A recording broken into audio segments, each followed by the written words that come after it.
While working, I picked up a club in 2019, watched Pro Heo lessons, prepared for about 3 years, and got my USG TF license. You mentioned earlier there was something you wanted to share today. When doing the rotation, the very first mistake people make is keeping their wrists pressed down. I wanted to let you experience how important this is. I've drawn 3 dots here. I showed you a motion where the hinge in the right hand doesn't release, but you only feel the up and down cocking. The cocking releases, and then the cocking releases again, and then releasing the cocking once more at the ball. I had you repeat this over and over to learn it. I really didn't know this and struggled so much. So a typical symptom that showed up was that when I hit wedges, I had really bad shanks. Because I couldn't approach with a releasing feeling and came in with a pressing feeling, I kept getting closer than my original address distance. And that's why the ball kept hitting the hosel here. This is most severe with wedges, but it actually seems to apply all the way to the driver. So with the driver, I practiced releasing it here, not there. From here, 1, 2, 3, 4. I practiced a lot, constantly releasing the cocking as I came down. I bet our subscribers also try to release and rotate, but the ball keeps going right. They can't get a clean hit. They can't feel the weight of the club head. If that's the case, I think you might be forgetting to uncock. That was a really confusing part for me too when I was learning golf. Bringing it down is good, but you have to release your wrist. But if you release, you can't bring it down. So how can you release your wrist? I had a lot of trial and error in understanding hinging and cocking, and I couldn't release because I kept thinking, I've started bringing it down like this, so how can I just release it again? No matter how you come down in the downswing, it's an absolute fact that the ball goes far only when the head lags behind the hands at impact. So to make that happen, you ultimately have to maintain your wrist angle. But even though I tried to keep maintaining my wrists, the head kept coming first at impact, and then I started shanking it. When I thought about the reason, the head lagging behind the hands, that lagging motion is so important, but you also have to know the feeling of the club releasing quickly. Ultimately, this club has to release for rotation to happen. If I just maintained my wrist angle and only made a posture like this, and then went into the rotation from this state, even if I rotated the same way, the head would definitely come forward. If you rotate with a feeling of releasing the wrists and letting the head drop, the hands will be ahead of the head at impact, but the rotation will naturally come in from behind to make contact. Ironically, if you maintain the cocking, you end up with the head coming first at impact when you rotate. That's why releasing the wrists is very difficult, and it really is hard. Actually, as you said earlier, if you draw a dot on your right foot as an extreme measure and keep coming in and releasing, it can turn over quite easily. So you need to practice that releasing feeling a lot so you can drop the head onto the ground like this. But if you don't release your wrists, it's really dangerous because not only can you not rotate, but the head won't drop either onto the ground. So your body also goes down like this as you hit the ball, which slows down your speed. And since you can't rotate, you end up struggling a lot with either shanks or slices. You've often shown us how to go up on the backswing, bring it down, go into the impact position, and then sweep up the wall as if there's a wall right here. But no matter how much you explain this, the reason most people get confused is because in a pro's downswing, the head flies out this way.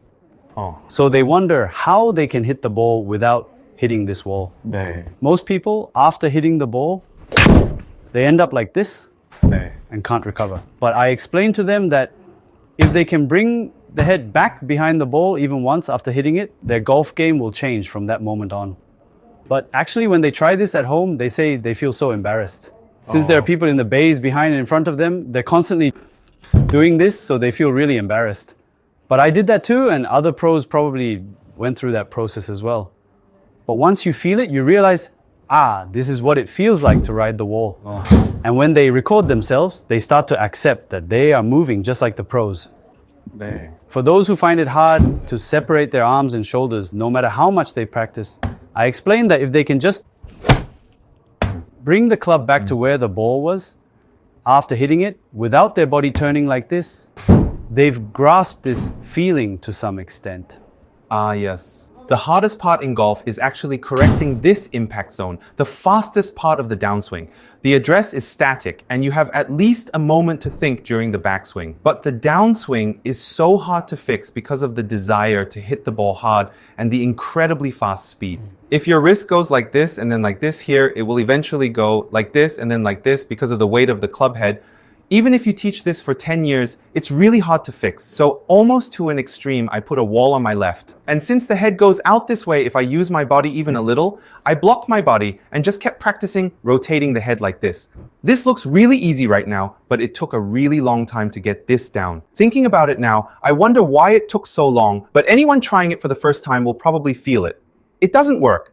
Even if they think they're doing it, they're all doing this. So making them feel the weight of the club head through this motion is, in my opinion, the most urgent thing to teach amateurs. There's no point in teaching someone how to run when they can't even walk properly. That's why I think this motion is really, really important for amateurs. And once they get it down, hitting the ball far with the weight of the club head becomes 가속된다는 느낌이. the feeling of accelerating. It's not about forcing it and hitting like this, but really, if you just release it here, the head comes back, and if you release it, it comes back. So you can feel the acceleration of just the head without using force. So that's a huge point. That's why when I was young, I watched Fred Couples' swing a lot, and I also watched Ernie Els's swing a lot because I wanted to copy his rhythm. Just watching it with your eyes actually helps our brain gradually try to change like that. And anyway, it's about feeling it just once. I'm so bad at this rotation. No matter how much I turn it, it keeps going to the right, and I couldn't find an answer. He was clearly turning it. But I wondered why the ball wasn't hitting, so I checked his grip pressure and wrist condition. So I had him hold the grip, and I turned the head like this. But his wrist wasn't moving. He was coming in like this, and the veins here were all popping out like this. So I asked him, when you rotate, do you feel like you're turning a frozen faucet? He said, that's exactly how he does it. I told him that's not it, and that you spin a small top with your fingers like this. I just spin it with this kind of feeling, and I never turn it like a frozen faucet using strength like I'm working out. I told him that, and he asked if that's all he needs to turn it, and I said, that's it. There's no need to use strength to turn it in that short time. And that's all, and from then on, his rotation started working. Since they watch without knowing how much flexible strength is left in the wrist when turning, from a self-taught person's perspective, they can't help but struggle. Since they're told to turn it, how hard would they try to turn it, right? This rotation, the amount we want is just having the hands forward, and in this state, this much is all. But to turn this, we have to turn this much wine in a very short time during the downswing. And since this turning happens so fast, people try to turn it excessively. Among pros, those who say you don't need to rotate or that they don't do it actually have relaxed grip pressure and feel the weight of the head well, so they know the feeling of it just returning naturally. So I think one of the very important parts of golf is ultimately seeing what my problem is and finding a solution that fits me. But usually people keep trying to copy those movements, which makes golf very difficult. People who do it like this should try it excessively like this or however, and practice the opposite movement to create that movement. If you're practicing this movement just because pros' heads go this way after impact due to the head weight, you'll end up with a really strange movement. So if you keep that in mind and practice, our subscribers were probably very curious too. What they're most curious about is why it doesn't work when they do it. So if you think about that part, like the subscriber mentioned today, I was in the same dilemma, so I really wanted to share that at least once. Then I think it will be much more helpful when watching the video. I think it will be very helpful.